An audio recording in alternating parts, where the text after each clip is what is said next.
বাজারে একটা রিউমার ছিল, প্রথম রিউমার ছিল বাঁশি বাজালে টিবি হয়। কিন্তু টিবি হয় কি এটা বোধহয় একদমই হয় না, কারণ বাঁশি বাজানোটা পৃথিবীর মধ্যে সবচেয়ে ভালো প্রাণায়াম। এক্স্যাক্টলি ইনহেল করছে এত একদমই শ্বাসটা। পুরো প্রাণায়ামের যে প্রসিডিওরটা না, যে হাওয়াটাকে নিয়ে নাও, সেটাকে ভেতরে রাখো এবং সিস্টেমেটিক্যালি ছাড়ো, এই ব্যাপারটা তো বাঁশিতে হয়। একদম ঠিক।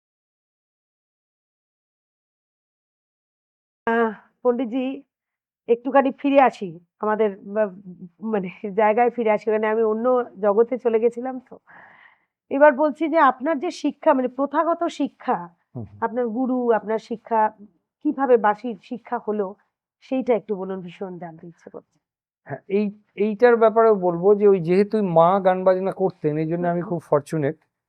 বাবা গান বাজনার লাইনের ছিলেন না, আমার বাবা পুলিশ অফিসে চাকরি করতেন। ও বাবা, হ্যাঁ, পুলিশ অফিসার ছিলেন না, অ্যাকচুয়ালি অফিসের ক্লারিক্যাল সেকশন, নদিয়া ডিস্ট্রিক্টের হেড ছিলেন অ্যাকচুয়ালি, মানে ক্লারিক্যাল সেকশনে। কিন্তু বাবা গান বাজনাটা বুঝতেন, তবলা বাজাতে পারতেন, বাড়িতে ওই বললাম যেরকম। এবার মা ওই 1 বছর ধরে যখন আমি বাজাতে সব যন্ত্রের ক্ষেত্রেই হয়, আপনাদের নাচের ক্ষেত্রেও হয়, হাতের পশ্চার, পায়ের স্টেপিং, এটা যদি সঠিক গুরুর কাছে শেখা না যায় ভুল হয় অনেক সময়। আমাদের ক্ষেত্রে বাঁশিতেও হয়, ফিঙ্গারিংটা রং হয়ে যায়। এবার আমি যখন এলোপাথারি বাজাচ্ছি, সেটা মার মনে হলো যে না, এই ব্যাপারটা খুব একটা ভালো হচ্ছে না, সেই জন্যে সেই সময় গুরু খোঁজা শুরু হলো। মানে আপনাকে সিরিয়াস দেখে? হ্যাঁ, একদমই।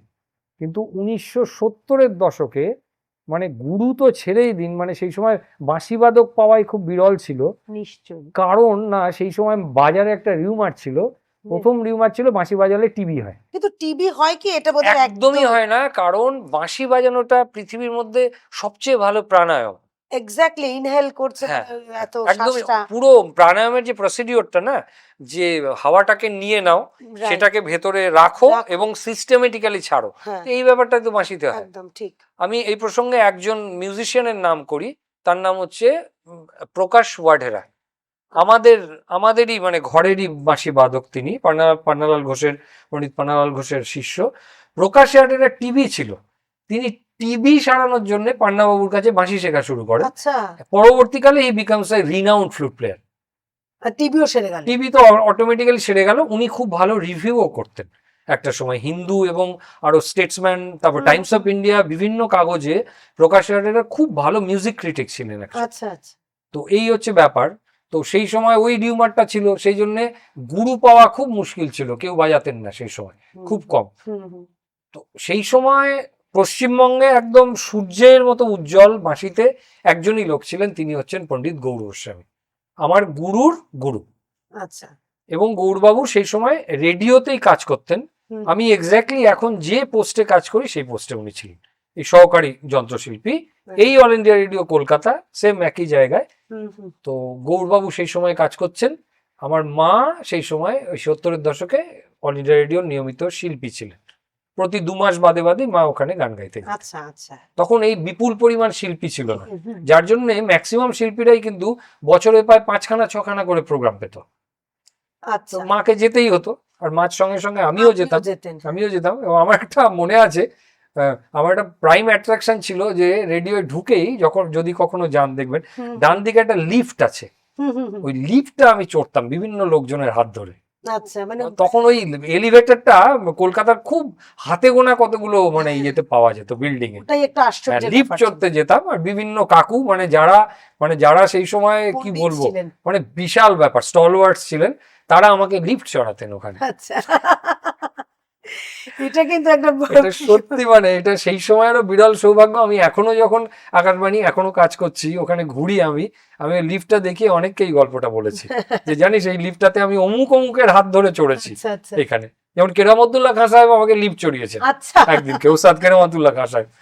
তো মার সঙ্গে চলে গেলাম, গিয়ে মা বাঁশিটা নিয়েই গিয়েছিলেন আমাদের যেটা ক্যান্টিন এখন বর্তমানে, সেখানে তখন ওই সব গ্যালাক্সি অফ মিউজিশিয়ানস বসে রয়েছেন, গৌরবাবুও ছিলেন সেখানে। মা গিয়ে বললেন যে আমার ছেলেটি বাঁশি বাজাচ্ছে, ভালোই বাজায়, সব বাজাতে পারে, তো আপনি যদি ওকে একটুখানি শেখান। তাহলে মানে আপনি তো চাকদা থাকতেন, চাকদা থেকে আপনি কলকাতায় হেড হতে? না, সেটা মানে সৌভাগ্যক্রমে সেটা করতে হয়নি। কারণ ওই যে বললাম, উনি বললেন যে এত ছোট বাচ্চা, আমার শেখানোর এক্সপিরিয়েন্স নেই। হ্যাঁ হ্যাঁ আর এখন আমি বুঝতে পারি, মানে ওনার মতো ওই রকম একজন স্টলওয়ার্ড, তিনি একজন 8 বছরের একটা বাচ্চাকে সা রে গা মা পা শেখাবেন, এটা হয় না, মানে আমরাও শেখাই না এখন। ঠিক ঠিকই ঠিকই। তো উনি বললেন যে ওনার একজন শিষ্য, তিনি হচ্ছেন আমার প্রথম গুরু, শ্রী গোপাল রায়, রানাঘাটে থাকতেন। ওই যে আচ্ছা, বলছিলাম রানাঘাট আমাদের চাকদার একটা স্টেশন পড়ে, আর কাছাকাছি হয়ে যায়। দ্বিতীয়ত হচ্ছে রানাঘাট আমার মামা বাড়ি, আমার মা রানাঘাটেরই মেয়ে। আচ্ছা তো বললেন যে গোপাল আমার ছাত্র আছে, রানাঘাটে আছে, আমি গাইড করে দেবো, ও গোপালের কাছে যাক, প্রিলিমিনারি যে ট্রেনিং গুলো প্রাথমিক স্তরে সেগুলো গোপাল ওকে শেখাবে। হয়ে গেলে তারপরে যখন প্রাথমিক পর্যায়ের এগুলো হয়ে যাবে, একটু রাগের তালিম নিল, তারপরে আমি শুনবো, আমি মাঝে মাঝে আমার কাছে নিয়ে আসবেন, আমি ওকে দেখে দেবো যে শেখাটা ঠিকঠাক হচ্ছে কিনা। তো এই প্রসিডিওরেই ওই রানাঘাটে গোপালদার কাছে আমার শেখাটা শুরু হলো। আচ্ছা হয়ে সেটা 74 থেকে মোটামুটি 79 পর্যন্ত কন্টিনিউ হলো। কিন্তু গৌর গোস্বামীর কাছে শেখার সৌভাগ্যটা আর আমার হয়ে উঠলো না, ও কারণ উনি হঠাৎ করেই 76-এ মারা গেলেন, 76-এ আচ্ছা কার্ডিয়াক অ্যাটাক হয়েছিল। আচ্ছা আচ্ছা একটা জায়গায় বাজাতে গিয়েছিলেন, ফেরার পথে হলো। তো সেটা তো হলো না, গোপালদার কাছে শেখা কন্টিনিউ হচ্ছিল। পরবর্তীকালে ওনার সিনিয়র ছাত্র হচ্ছেন আমার পরবর্তী গুরু, মানে যিনি আমাকে আমি এই যে আপনাদের সামনে বসে আছেন, সুদীপ চ্যাটার্জিকে বানিয়েছেন, তিনি হচ্ছেন পণ্ডিত দেবপ্রসাদ ব্যানার্জি।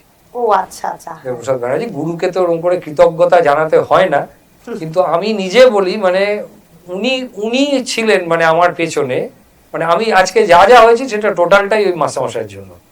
দেবপ্রসাদ ব্যানার্জির কাছে আমি 79 থেকে শেখা শুরু করলাম। সেই ধারাবাহিকতাটা ছিল মোটামুটি, উনি 2012-তে উনি প্রয়াত হন, মানে 2010 পর্যন্ত আমি ওনার কাছে তালিম নিয়েছি। মানে তখনও তার মানে সুদীর্ঘ প্রায় 44 বছর মতো। 44 বছর। হ্যাঁ, তার মধ্যে অনেক কিছু হয়েছে, তার মধ্যে আমি রেডিওতে চাকরি পেয়েছি, এখান থেকে নর্থ বেঙ্গল চলে গেছি, কিন্তু ওখান থেকে এসে এসে শিখতাম। আচ্ছা আর একজন দুজনের কথা বলি, আপনারাও জানবেন যে শিক্ষক তো মানে মানে কি বলবো, মানে আমাদের জীবনের বিভিন্ন জায়গায় কিন্তু শিক্ষক বসেই থাকেন। আপনার কাছ থেকেও আমার কিছু একটা শেখার থাকতেই পারে, নিশ্চয়ই পথে শিক্ষা পাওয়াই যায়, চোখ কান যদি খোলা রাখা যায়। তো সেইখানে হলো কি, আমার মামা ছিলেন, তিনি হচ্ছেন শ্রী শ্যামাদাস চক্রবর্তী, সেতার বাজাতেন। আচ্ছা এই এখানে যাদের ছবি রয়েছেন তার মধ্যে এই যে বামে পণ্ডিত রবিশঙ্কর, ইনি রবিশঙ্করজির একদম প্রথম দীক্ষার স্টুডেন্ট, মানে আপনার মামা। আমার মামা আচ্ছা শ্যামাদাস চক্রবর্তী। ওনার কাছ থেকেও আমি বেশ কিছু মাইয়ার ঘরানার বহু জিনিস আমি বহু বছর ধরে শিক্ষা পেয়েছি। আচ্ছা মামা যেহেতু উনি ধরে ধরে শেখাতেন আমাকে, তুই বস এই জিনিসটা তুই, ফলে আমি যখন তখন শিক্ষা হয়ে তখন তো যাচ্ছে। ওনার বাড়িতে থাকতাম। হ্যাঁ, উনি এই টালিগঞ্জে মুর এভিনিউতে ওই টালিগঞ্জ স্টেট পোট্রি ফার্মে ওখানে কাজ করতেন। আচ্ছা তা আমি এসে থেকে যেতাম 7 দিন 8 দিন 10 দিন মাধ্যমিক পরীক্ষা মানে উনি দিতে। সেতার বাজাতেন। উনি সেতার, মানে আপনি বাঁশি। আমি বাঁশি বাজাতাম। কিন্তু আচ্ছা। একটা জায়গায় গিয়ে ওই মানে বাঁশির টেকনিক্যাল নোয়াটা রপ্ত হয়ে যাওয়ার পরে যে কোনো লোকের কাছে শেখা যায়। আচ্ছা সবচেয়ে ভালো তো হয় ভোকালিস্টের কাছে গেলে, গান, কারণ আমরা যেগুলো বাজাই সেই সুরটাই গানের কাছাকাছি সবচেয়ে বেশি আসে। হ্যাঁ হ্যাঁ আর তাছাড়া দেখুন সবাই এই এখানে যাদের ছবি রয়েছে, রবিশঙ্করজি, নিখিল ব্যানার্জি বলতো সিঙ্গিং সেতার, মানে ওনার সেতারে উনি গান বাজাতেন রীতিমতো। আমজাদ আলী খান সাহেব এক, শিবকুমার শর্মা। আপনিও তো মানে বাঁশি সুরে গানই বাজাচ্ছেন। আমি গানই বাজাই, আমরা গানটার কাছেই যাওয়ার চেষ্টা করি। হ্যাঁ হ্যাঁ তার ফলে মামার কাছেও আমি বেশ কিছু জিনিস তালিম পেয়েছি। আচ্ছা আর তার সঙ্গে তো ছোটবেলায় মার তালিম তো কিছু ছিলই। হ্যাঁ হ্যাঁ ওই তার তো একটা ঝলক আমি শোনালাম। এবার আর একটা ঝলক শোনার জন্য কিন্তু মন একেবারে উচ্চাটন হয়ে গেছে। আচ্ছা, দর্শকও অধীর আগ্রহ অপেক্ষা করছে যে আর একটা কিছু শুনি আমরা। হ্যাঁ। তাহলে আর একটা হয়ে যাক বললেন। হ্যাঁ, আমি তাহলে পরে এবারে একটা সকালের রাগ শোনাচ্ছি, আচ্ছা। রাগ বসন্ত মুখারি।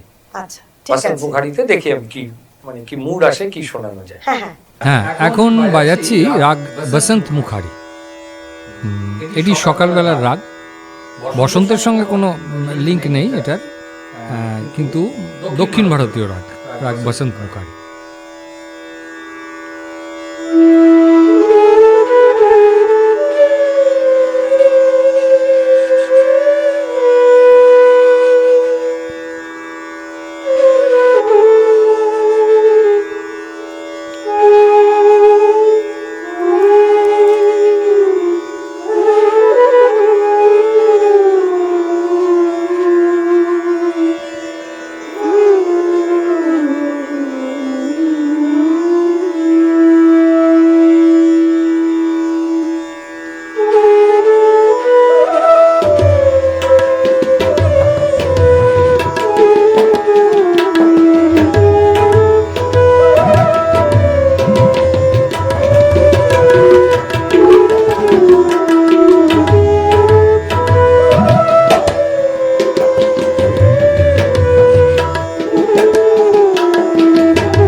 পরিশেষে বলি এই বন্দিশটি আমার গুরুজি পণ্ডিত দেবপ্রসাদ বন্দ্যোপাধ্যায়ের রচনা।